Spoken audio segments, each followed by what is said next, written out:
হাসিনাকে বাংলাদেশে ফিরিয়ে আনা হোক, প্রকাশ্যে হাইকোর্টের সামনে তাকে ফাঁসির কাস্টে ঝোলাতে হবে। আর যদি ভারত যদি শেখ হাসিনাকে ফেরত না দেন, ভারত যদি বাংলাদেশের হাতে শেখ হাসিনাকে ছেড়ে না দেন, ভারতের সঙ্গে প্রয়োজনে সম্পর্ক কাট করে দিতে হবে, কথা কথাই বলতো খেলা হবে, তার আজকে কোথায়?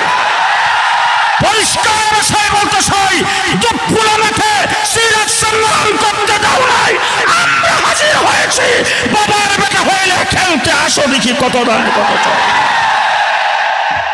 শেখ মুর্শেদ সারা বাংলাদেশের ওলামায়ে কেরামের মুরব্বী, সারা বাংলাদেশের উস্তাদুল ওলামা আল্লামা আহমদ শফি রহমতুল্লাহ আলাইহি 2013 সালে শাপলা চত্বরে ছুটে এসেছেন। তার আহ্বানে গোটা বাংলাদেশের তাওহীদ জনতা, ছাত্র জনতা সব মাঠে নেমে এসেছিলেন।